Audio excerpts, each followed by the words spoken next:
नमस्कार, स्वागत है आपका प्राइम टीवी में और मैं हूं आपके साथ स्वप्निल यादव। वक्त हो चला है प्राइम उत्तर प्रदेश का, तो रुक करते हैं यूपी की खबरों की ओर।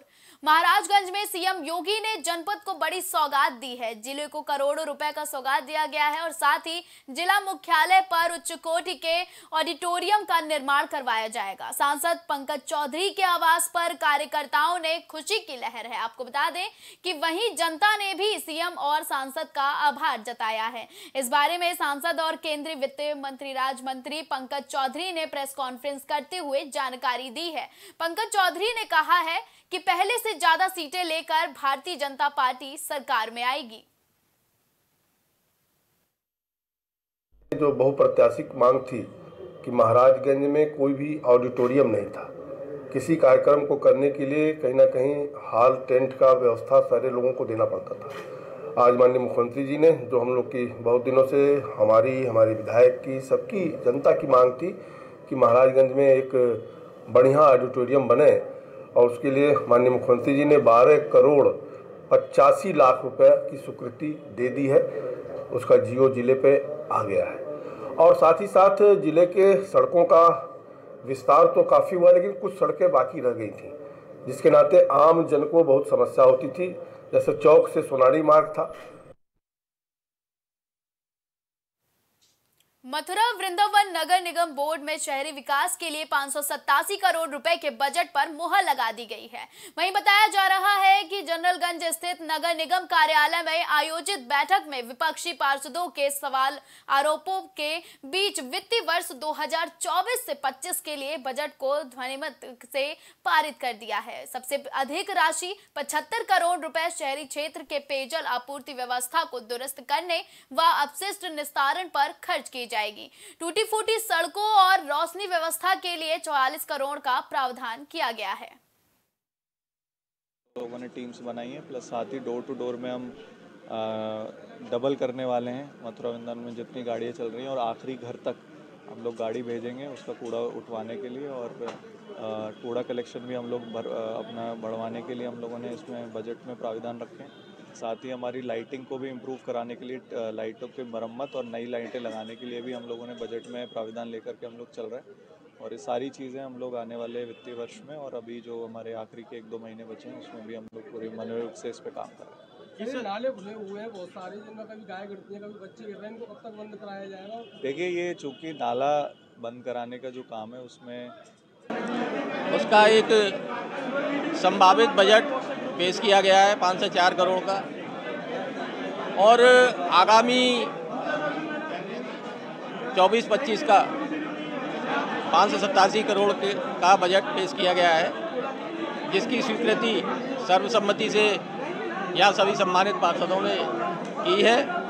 मैं आपके माध्यम से सभी का धन्यवाद करता हूँ और आने वाले समय में हम इस बजट के माध्यम से मथुरा में विकास कार्यों के साथ साथ स्वच्छता की दृष्टि से, क्योंकि 330 कर्मचारियों का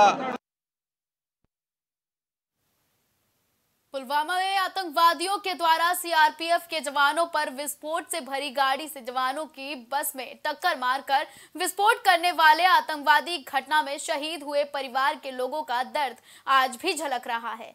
ऐसा ही दर्द वाराणसी के तोफापुर गांव के सीआरपीएफ के जवान शहीद रमेश यादव के परिवार में देखने को मिला।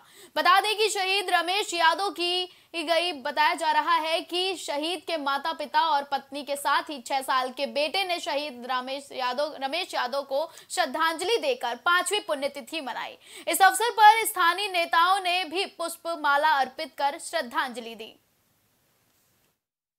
जो थे आपके परिवार के प्रति कितने पूरे हुए हैं? अभी सब पूरा कर दिए हैं जी। हाँ, सब पूरा कर दिए। भारत की सीमाएं कितनी सुरक्षित हैं नरेंद्र मोदी सरकार में? मोदी सरकार बहुत अच्छा काम कर रहे हैं। तो जैसे आज यहाँ पे 5वीं पुण्यतिथि मनाई जा रही है, आपके सब परिवार के लोग यहाँ पे हैं, एक दुख का एक माहौल है। किसी के बेटे अगर शहीद होते हैं तो परिवार जो है उस दुख को समझता है। रमेश यादव जी की क्या बातें अभी तक आपको याद आती हैं? नहीं, हमें भाई वो तो देश के लिए चल गए हैं, लेकिन याद तो हमको 24 घंटा रहते हैं रमेश का। अब बुढ़ौती में अब यादें न हुई उनका सहारा अब कौन सहारा हम करी।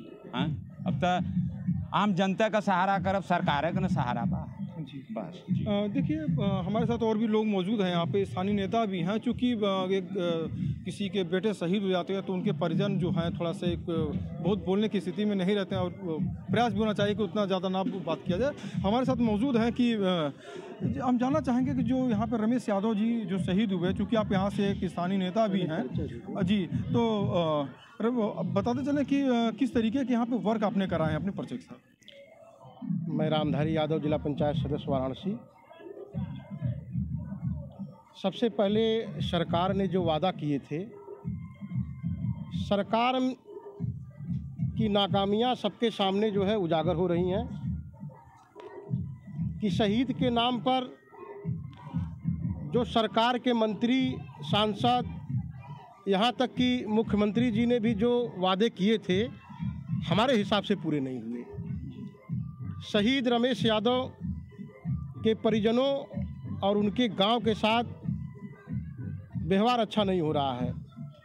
जिला पंचायत द्वारा हमने प्रस्ताव दे करके, शहीद के नाम पर आप आए होंगे तो एक गेट बनवाए हैं, इस तोरण द्वार, और शहीद की मूर्ति गांव में लगी हुई है, लेकिन उसमें भी नाकामियां हैं। तो मैं सरकार का ध्यान आकृष्ट कराते हुए आपके चैनल के माध्यम से कहना चाहता हूं कि परिवार में पत्नी को नौकरी मिल गई, उनको वेतन मिलता है, लेकिन माता पिता को क्या मिलता है। तो मैं सरकार से दरख्वास्त करूंगा कि माता पिता को भी पेंशन दिया जाए। देखिए, उम्मीदें भी हैं काफ़ी और आस भी लगी हुई हैं सरकार से, और इसके साथ साथ हमारे साथ देखिए उनके परिजन भी मौजूद थे, यहाँ पे स्थानीय नेता भी मौजूद थे, जिन्होंने बताया कि अभी और क्या अपेक्षाएं हैं सरकार से। वाराणसी से प्राइम टीवी के लिए शैलेंद्र सिंह। अलीगढ़ में नुमाइश में भाजपा पार्षद के साथ पुलिस ने अभद्रता की, जिसके विरोध में भाजपा पार्षदों ने आरोपी पुलिस कर्मियों के खिलाफ कार्रवाई करने की मांग की है। मांग पूरी नहीं होने पर भाजपा के 50 से ज्यादा पार्षदों ने सामूहिक इस्तीफा देने की चेतावनी भी दी है। वहीं महापौर ने पार्षदों को न्याय मिलने तक लड़ाई लड़ने की बात कही है। अभी तक आरोपी पुलिस कर्मियों के खिलाफ कोई कार्रवाई नहीं की गई है। इसी को लेकर प्रदर्शन किया गया है। अगर मांग पूरी नहीं की गई तो भाजपा के 50 से ज्यादा पार्षद सामूहिक रूप से अपने पद से इस्तीफा देंगे। हम पूरे पार्षद भाइयों के हम सब पूरा परिवार की तरह खड़ा हुआ है और इनको न्याय मिलके ही रहेगा। आज हम सब एसपीटी मिलकर आए, जो तहरीर इन्होंने दी है उस पर उन्होंने आज भरोसा दिया कि आज उस पर कार्रवाई करेंगे। हम इनके संग किसी पार्षद भाई के संग, किसी भी जनता के संग अन्याय नहीं होने देंगे। हम सब एकजुट करके साथ, अगर वो नहीं मानते हम सब लोग थाने को घेरेंगे, जो भी करेंगे। हम अपने किसी भी पार्षद भाई के संग अन्याय नहीं होने देंगे, सब मैं आश्वस्त करता हूँ। और जो ये वीडियो दिखाई जा रही है, उससे पहले ये वीडियो के उसका जिस वजह से वो आदमी इतना उग्र हुआ, इनके बचाव में आया, वो बनने के उसके रीज़न क्या रहा, उसकी भी जांच कराने का आज के एसपी सिटी महोदय ने विश्वास दिलाया है। और वो आज उन्होंने विश्वास दिलाया कि उसकी पूरी तहकीकात होगी, पूरी फुटेज निकाली जाके कि जहाँ पे बन्ना देवी थाने के ब्लूबर्ड की तरफ की जहाँ पे घटना हुई है पूरी परसों रात को, उसका क्या बिंदु रही हैं, वो फुटेज चेक करेंगे और पूरी न्याय देने की उन्होंने उम्मीद करी है। मैं पूरे पार्षद भाइयों के संग एकजुट, पूरे परिवार के संग हम जने खड़े हुए हैं। रविवार की रात को मैं बच्चों के साथ नुमाइश देखने गया था, तो वहाँ थोड़ा सा गाड़ी खड़ी करने के चक्कर में तो बोले कि भाई यहाँ से गाड़ी नहीं जाएगी। तो मैंने अपना इंट्रोडक्शन भी दिया, मैं क्षेत्रीय राजकुमार पार्षद हूँ और जैसे मुझे थाने भी जाना और हमारा कैंप कार्यालय है नगर निगम का, अंदर वहाँ तक गाड़ी जाती है हम सभी लोगों की, तो मैंने वहाँ जाना है।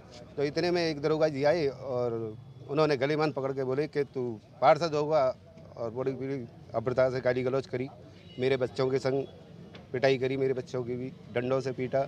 और अब ये है कि मैं न्याय की मांग कर रहा हूँ। हमारा जो पार्षद है वार्ड नंबर 26 का राजकुमार, उसके साथ पुलिस द्वारा जो अभद्रता की गई है, उस अभद्रता को लेकर सभी पार्षदों में रोष है कि पुलिस प्रशासन का ये रवैया ये बहुत ही निंदनीय है। क्योंकि एक पार्षद लगभग एक चेयरमैन के बराबर 14-15 हज़ार वोटों का प्रतिनिधित्व करता है, लेकिन इसको सम्मान के नाम पर पुलिस प्रशासन खदेड़ने का पूरा प्रयास करता है। इस बात को लेकर आक्रोश है। और जिस प्रकार से हमारे राजकुमार के साथ हुआ है, हम सभी भारतीय जनता पार्टी के पार्षद दल के जो लोग हैं सामूहिक रूप से इस सबने निर्णय लिया है कि अगर स्थिति रही तो हम सामूहिक रूप से इस्तीफा देने के लिए भी बाध्य होंगे। वक्त हो चला है छोटे से ब्रेक का, तो मिलते हैं ब्रेक के बाद।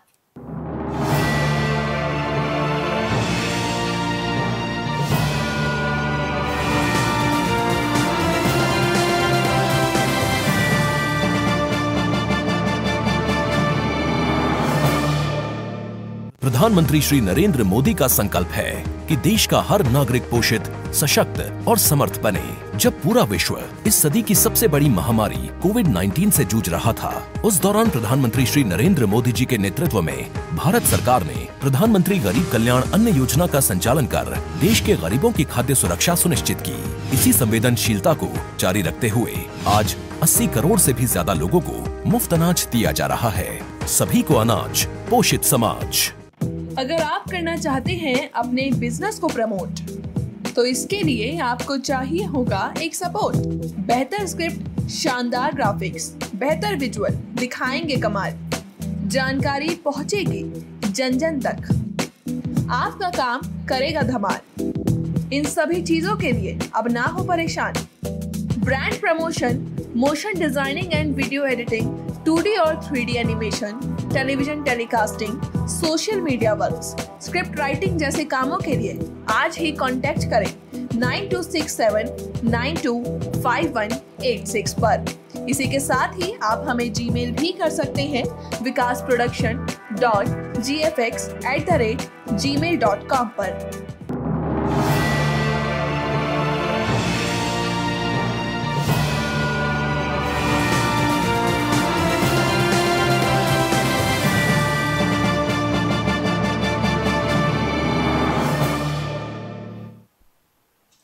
ब्रेक के इस पर एक बार फिर से आप सभी का स्वागत है। खबर जालौन से है, जहां ड्रग निरीक्षक देवयानी दुबे निरीक्षण के लिए पहुंची। इस दौरान नगर के अधिकांश मेडिकल स्टोरों की शटर डाउन हो गई थी और निरीक्षण के दौरान ड्रग निरीक्षक को एक मेडिकल स्टोर खुला मिला। नगर में कई मेडिकल स्टोरों पर प्रतिबंधित दवाओं की बिक्री हो रही है। साथ ही मेडिकल स्टोर संचालक ग्राहकों को पक्का बिल नहीं दे रहे हैं। निरीक्षण के समय देवयानी दुबे को गुप्ता ट्रेडर्स मेडिकल स्टोर खुला मिल गया, जहां पर उन्होंने दवाओं को देखा और दुकान में उपलब्ध दवाओं के बिल, अंतिम तिथि, बिक्री की जांच की। चेकिंग अभियान के दौरान मेडिकल संचालकों के खिलाफ नोटिस भी जारी किए जाएंगे। महाराजगंज में यूपी बोर्ड नकल विहीन परीक्षा शुरू हो रही है, जिसको देखते हुए जिला महाराजगंज ने भी कमर कस ली है। बोर्ड परीक्षा पूरी तरीके से नकल विहीन कराने के लिए सचिव ने समस्त जिला विद्यालय निरीक्षक को केंद्रों पर डीवीआर को 24 घंटे लगातार लाइव करने का निर्देश दिया है। वहीं जिले के अनेकों इंटर कॉलेज में केंद्र निर्धारित हुए हैं। आपको बता दें कि जिले में कुल 112 बोर्ड परीक्षा केंद्र बनाए गए हैं। जिला विद्यालय निरीक्षक के बताया की तैयारी पूरी कर ली गई है। कंट्रोल रूम भी स्थापित कर लिया गया है। सुरक्षा व्यवस्था को लेकर टीम गठित की गई है। जोनल मजिस्ट्रेट के साथ अतिरिक्त पुलिस बल की भी मांग की गई है, जिससे सुचारू रूप से नकल विहीन परीक्षा खत्म कराया जा सके। में अपेक्षित कार्रवाइयां तैयारियां थी, वो सारी चीजें पूरी कर ली गई हैं। कंट्रोल रूम को स्थापित कर लिया गया है। रात्रिकाल में निगरानी हेतु दोनों टीमें गठित कर ली गई है, विभागीय स्तर पर भी और प्रशासनिक स्तर पर भी। स्टैटिक, सेक्टर और जोनल मजिस्ट्रेट की नियुक्तियां कर ली गई हैं। केंद्र व्यवस्थापक की नियुक्ति हो चुकी है। कक्ष निरीक्षकों की नियुक्ति हो चुकी है, उनकी सूची जारी कर दी जा चुकी है। और केंद्र संकलन केंद्र, कंट्रोल रूम केंद्र और जो हमारी कापियाँ वहाँ से आकर संकलन केंद्र में जमा होती हैं, उनके लिए पुलिस बल की भी मांग कर ली गई है।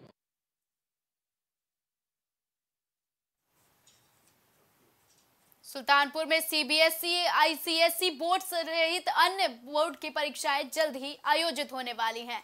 बोर्ड की परीक्षा किसी भी छात्र के जीवन का एक महत्वपूर्ण अवसर होता है। लगभग सभी बोर्डों की परीक्षा करीब आ गई है। बोर्ड परीक्षा की तैयारियों के लिए छात्रों को पहले से ही रणनीति बना लेनी चाहिए और इसी के अनुसार पढ़ाई करनी चाहिए। सीबीएसई और यूपी बोर्ड की परीक्षा की तारीख नजदीक आ चुकी है। वहीं शिक्षक और छात्र अपने विद्यालयों के बच्चों के अध्ययन और अध्यापन काम को अंतिम चरण देने में जुटे हुए हैं, जिससे उनके विद्यालय का छात्र अच्छे अंकों से उत्तीर्ण होकर विद्यालय का नाम रोशन कर सकें। इस दौरान यूपी और सीबीएसई बोर्ड परीक्षा की तैयारियों का जायजा भी लिया गया है। मेनली जो हमारे बोर्ड्स में सब्जेक्ट्स होते हैं वो होते हैं मैथ्स, साइंस, इंग्लिश, हिंदी और सोशल साइंस। बट जो ये बात है कि डिप्रेशन वाली बात, हम लोग को अपने वर्क को लेके कंसिस्टेंसी दिखानी चाहिए, मेडिटेशन करना चाहिए और नर्वस नहीं होना चाहिए किसी भी एग्ज़ाम को देते समय। हम लोग को आंसर्स प्रैक्टिस करने चाहिए लिखते टाइम, लिख के प्रैक्टिस करना चाहिए। और अगर जो भी सब्जेक्ट में हम लोग को डिफ़िकल्टी फेस हो उसमें हम लोग को ज़्यादा टाइम देना चाहिए, हम लोग को अपनी प्रायोरिटी सेट करनी चाहिए। प्रधानमंत्री जी कहते हैं कि परीक्षा कोई फेल और पास का विषय नहीं है, परीक्षा तो एक उत्सव है। इसको उत्सव के रूप में अगर हम लेंगे ना तो निश्चित रूप से ये परीक्षा का कोई तनाव नहीं रहता है। और मैं भी बच्चों से कहता हूँ कि वो परीक्षा में जब बैठ रहे हैं तो शुरू के जो 15 मिनट हैं प्रश्न को पढ़ें, एकाग्र मन से प्रश्न के बारे में सोचें, तो धीरे धीरे उनका स्वयं का एक प्रश्नों के बारे में एक माइंड मैप क्लियर होगा कि हम अपने प्रश्नों का उत्तर हमें देना कहाँ से हमें शुरू करना चाहिए, कहाँ पे समाप्त करना चाहिए। एक स्वयं माइंड मैप उनका क्लियर होता रहता है। कभी कभी जो हमारे कॉपियों के मूल्यांकन करता होते हैं, बच्चों के दृष्टिकोण अलग होते हैं और मूल्यांकनकर्ता के दृष्टिकोण अलग होते हैं। हमारी सीबीएसई की बहुत अच्छी मूल्यांकन पद्धति है जिसपे बच्चों को स्टेप मार्किंग पे उनको अंक दिए जाते हैं, कहाँ किस स्टेप जो सही है उस पे अंक दिए जाते हैं। हमारी सीबीएसई भी कहती है और हम लोग भी ऐसे सभी मूल्यांकनकर्ताओं से अनुरोध भी करते हैं, कहते हुए हैं कि हमें ये नहीं देखना कि बच्चे ने गलत कहाँ किया है, हमें ये देखना है कि वास्तव में बच्चे ने कहाँ सही लिखा है। उस स्टेप को हमें ये पहचानना है और उस स्टेप पे हमें उसको अंक देने हैं। क्योंकि छात्र जब परीक्षा देता है 3 घंटे में, तो 3 घंटे उसके एक बड़े तनाव के रहते हैं।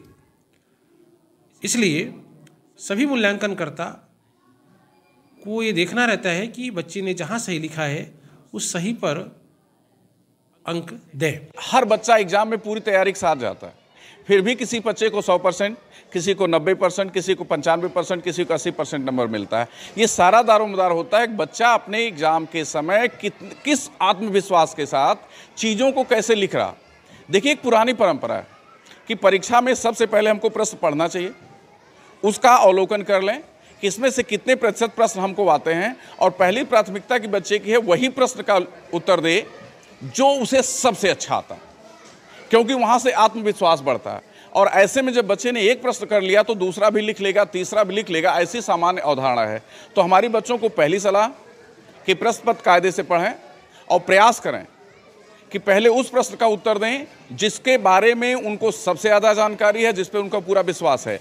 इसके बाद धीरे धीरे प्रश्न को उस तरफ लेके चले जाएं जहां उनको कम आता है और प्रयास करें जो प्रश्न एकदम कम आ रहा है उसका नंबर एकदम बाद में आना चाहिए। मेरे अकॉर्डिंग इस क्वेश्चन का आंसर है कि प्रधानमंत्री जी ने बढ़ चढ़ कर हमारे बच्चों को प्रोत्साहित करने के लिए, हम सभी भाई बहनों को प्रोत्साहित करने के लिए ये योजना की है। और हमें उन्होंने बताया है कि कंसिस्टेंटली हमें पढ़ना चाहिए, कंसिस्टेंटली हमें हर चीज़ को पढ़ना चाहिए, एक टाइम टेबल, एक रूटीन बना के पढ़ना चाहिए। एंजाइटी नहीं लानी चाहिए अपने अंदर, क्योंकि बहुत ज़्यादा अगर हम घबरा जाते हैं तो हम सही चीज़ों को भी ख़राब कर देते हैं।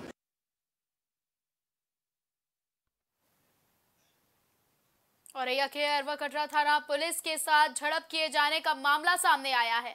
बताया जा रहा है कि पुलिस ने बीते कल गौवंश के मामले में 4 लोगों को गिरफ्तार किया था, जिनकी पैरवी करने कुछ लोग थाने आदम के। आपको बता दें कि पुलिस के साथ उन्होंने बदसलूकी की, जिसके बाद पुलिस ने 9 नामजद सहित 40 से 50 अज्ञात लोगों के खिलाफ मुकदमा दर्ज कर लिया है।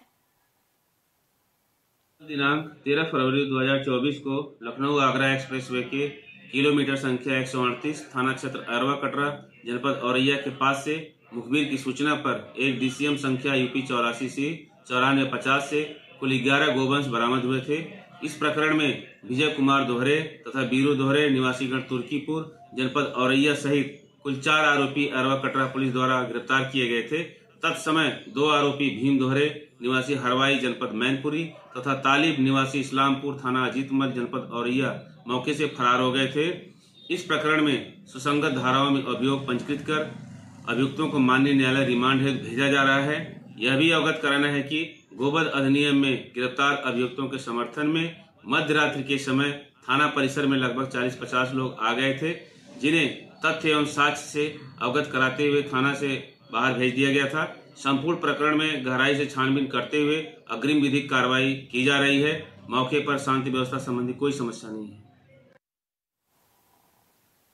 अमरोहा में पुलिस की बाइक सवार बदमाशों से मुठभेड़ हो गई। मुठभेड़ में के दौरान पुलिस की गोली लगने से बदमाश घायल हो गया। घायल बदमाश को इलाज के लिए अस्पताल भेजा गया। बदमाश के कब्जे से तमंचा, कारतूस और बाइक बरामद कर ली गई है। वहीं पुलिस ने 15,000 के इनामी बदमाश को गिरफ्तार कर लिया है। बदमाश पर अभी तक 12 मुकदमे दर्ज किए गए हैं। आज रात्रि को एसएचओ रेरा अपनी टीम के साथ छपना लालापुर रोड पे चेकिंग कर रहे थे। चेकिंग दौरान एक व्यक्ति मोटरसाइकिल से आता दिखाई दिया, जिसे रोकने का संकेत दिया गया, जिसके द्वारा पुलिस पर फायर किया गया और हिनौता रोड की तरफ भागा। पुलिस द्वारा आत्मरक्षा फायर किए जाने पर एक गोली उसके पैर में लगी। घायल को नजदीक जाकर देखा तो उसने अपना नाम फूल कुंवर पुत्र नन्हे निवासी उजारी बताया गया है। हटा कोतवाली देहात क्षेत्र के गांव मरथरा के पास ट्रैक्टर ट्रॉली ने कार में टक्कर मार दी। हादसे में 7 महीने के मासूम के साथ 3 लोगों की मौत हो गई, जबकि 6 लोग घायल बताए जा रहे हैं। बताया जा रहा है कि ये सभी शादी समारोह से लौटकर घर जा रहे थे, तभी ये दर्दनाक हादसा हो गया। से कुछ लोग लौट रहे थे, जिनकी टक्कर ट्रैक्टर ट्रॉली से हो गई, जिसमें 3 लोगों की वहीं पे डेथ हो गई थी, जिसमें एक 10 वर्ष का बच्चा और एक 6 वर्ष की बच्ची, 6 माह की बच्ची भी है और 6 लोग घायल हुए थे। इसमें 15 वर्ष की एक बच्ची है और एक 6 वर्ष का बच्चा भी है। घायलों को तत्काल बेहतर उपचार के लिए पहले डिस्ट्रिक्ट हॉस्पिटल लाया गया था, इसके बाद उनको अलीगढ़ रेफर रात्रि में ही करा दिया गया है उनके बेहतर उपचार के लिए। और हमारी टीम लगी हुई है और ट्रैक्टर चालक के विरुद्ध अभियोग पंजीकृत कर आवश्यक वैधानिक कार्रवाई की जा रही है। हम लोग बिल्कुल सजग और संवेदनशील हैं इस घटना के प्रति और इसमें कठोर से कठोर कार्रवाई हम करेंगे। आजमगढ़ के अहरौला थाना क्षेत्र में पूर्वांचल एक्सप्रेसवे पर सरिया लदी ट्राली में पीछे से स्कॉर्पियो जा रही घुसी। आपको बता दें कि जिसमें कार में बैठे ड्राइवर की मौके पर ही मौत हो गई, वहीं बगल बैठा शख्स गंभीर रूप से घायल हो गया। फिलहाल पुलिस ने मृतक के शव को पोस्टमार्टम के लिए भेजकर आगे की कार्रवाई शुरू कर दी है। आगरा में पुलिस को बड़ी सफलता मिली है। बता दें कि पुलिस ने एटीएम में चोरी करने वाले गिरोह का पर्दाफाश कर दिया है। पुलिस टीम ने 3 शातिरों को रंगे हाथों गिरफ्तार कर लिया है।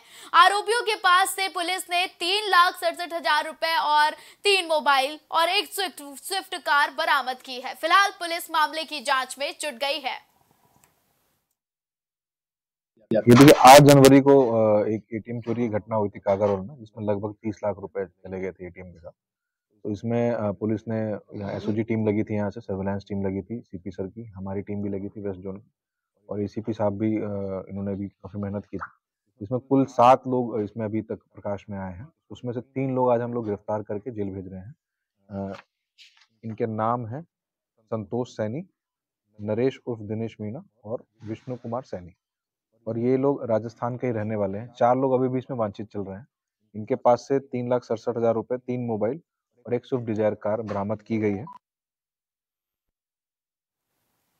यूपी की खबरों में फिलहाल के लिए बस इतना ही। देश और दुनिया की तमाम बड़ी और अहम खबरों के लिए आप देखते रहें प्राइम टीवी।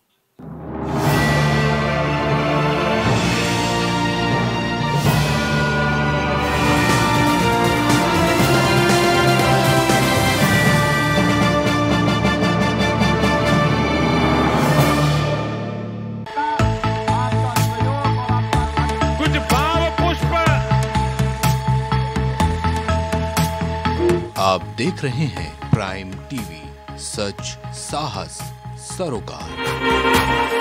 प्रधानमंत्री श्री नरेंद्र मोदी का संकल्प है कि देश का हर नागरिक पोषित, सशक्त और समर्थ बने। जब पूरा विश्व इस सदी की सबसे बड़ी महामारी कोविड-19 से जूझ रहा था, उस दौरान प्रधानमंत्री श्री नरेंद्र मोदी जी के नेतृत्व में भारत सरकार ने प्रधानमंत्री गरीब कल्याण अन्न योजना का संचालन कर देश के गरीबों की खाद्य सुरक्षा सुनिश्चित की। इसी संवेदनशीलता को जारी रखते हुए आज 80 करोड़ से भी ज्यादा लोगों को मुफ्त अनाज दिया जा रहा है। सभी को अनाज पोषित समाज।